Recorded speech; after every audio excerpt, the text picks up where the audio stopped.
Hi, I'm Caroline Weilert, Vice President of Marketing at ValleyCrest Landscape Companies. We're at the ULI Fall Conference in Los Angeles, and I'm sitting with Uta Birkmayer. She's the Executive Director and founder of Xsense. And we're going to talk a little bit about the future of planned communities. Thanks for joining me today. Thank you very much. We're going to talk about whether or not you believe it's possible to plan community and what you think is essential for creating community in the next decade. Thank you.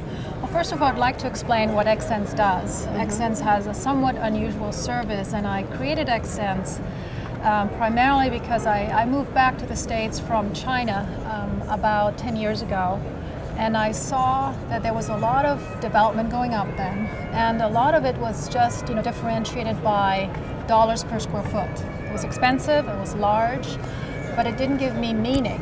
It didn't give me anything in the gut. And I thought it would be neat to find some offering that I could develop for a developer that would help make those places more for the heart.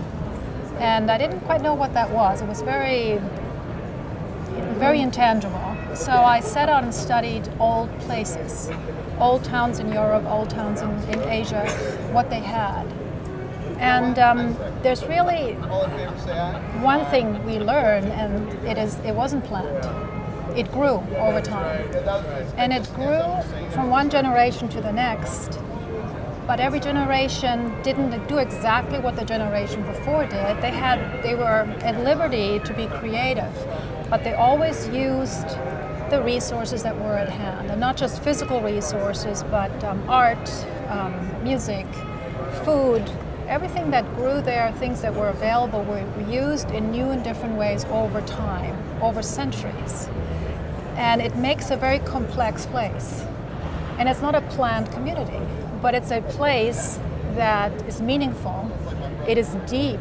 People connect to it, and people come back from visiting there or living there with stories that are meaningful to themselves. And everybody has a different story. So to plan a community with a story approach is very shallow. It's very themed. If you create one story and then build a story changes every minute with every individual. So how do we create something quickly that is as meaningful as an old community, and as deep and as complicated and full of surprises? So that's what I set out to do, and it wasn't easy to figure it out. And actually, Shea Homes was the first client that was ready to try it. And so basically what my company does, I believe it is understanding what is real about a place, what is real about its culture, what is real about the environment, what is real about what people believe, what resources do we have, what's the weather like, and this is all disconnected information, but it's all real. And sometimes what's real is a big negative. It rains 80% of the time. The site is filled with rocks. The locals don't want development, and so forth. It's also real. So we have to not invent anything, but unearth and deliver this information to a very creative design team. And a design team starts out with landscape and architecture, interior design, but then goes into things that people really remember. What kind of food are you going to get there? What does it smell like? What's the spa philosophy? What kind of healing happens there? What's the shopping experience like? What are unique products I can buy here? This is kind of the story somebody would come back from vacation from. I was in Greece and I had this experience. And everybody has different things that are meaningful to them. So you have to offer different levels of things. So what happens with this information we give through these different levels of creative thinking is they choose from this information, but like every generation is at liberty to be creative.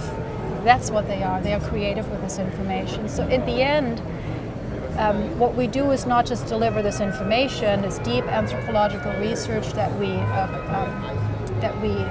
create, but we have a methodology to deliver it to all levels of design without giving them the final story, because not one person knows the final story. The final story happens in the experience of the place. Great. So your question, can we plan communities? I say yes, you can, but I don't believe that it's done as well as it can be done by understanding what planning is versus letting design happen, letting experiences happen. Great, very interesting. Well, thank you so much for sharing. Thank you very much. I appreciate your time. Thank you.